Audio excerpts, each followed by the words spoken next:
portal போட்டு வெறியா வரண்டா ஷாக்ல வந்துட்டான்டா லோன் புடிச்சான்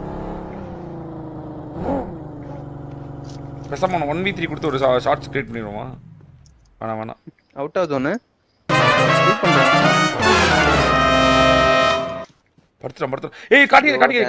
அவனுக்கு நம்ம எங்க இருக்கணும்னு தெரியக்கூடாது காட்டிக்காதீங்க அண்ணாமூச்சிரே வேற மரத்து பின்னாடி அப்படியே போங்க வேற மரத்து பின்னாடி போங்க இதே மாதிரி நானும் அப்படியே பின்னாடி வரேன் லைட்டா கார் எடுத்துட்டு வரான் ஓச்சு வெரி போட்டு ஃபோன் பிடிக்கிறான் ஜோன் பிடிக்கிறானா உன்னை ஏத்த வரானா இது சுத்தி ஸ்லாங் அடிக்கிறான் ஸ்பாட் பண்றான் பாத்துறேன்டா ஸ்பாட் பண்ணிட்டான்டா உங்கள்டாரான் நாங்கெல்லாம் அப்பவே அந்த மாதிரி உடனே உசுர பணைய வச்சு போனேன் போட்டுறதால போட்டு இனிமேல் அவனுக்கு இதே கிடையாது பாத்துறான்டா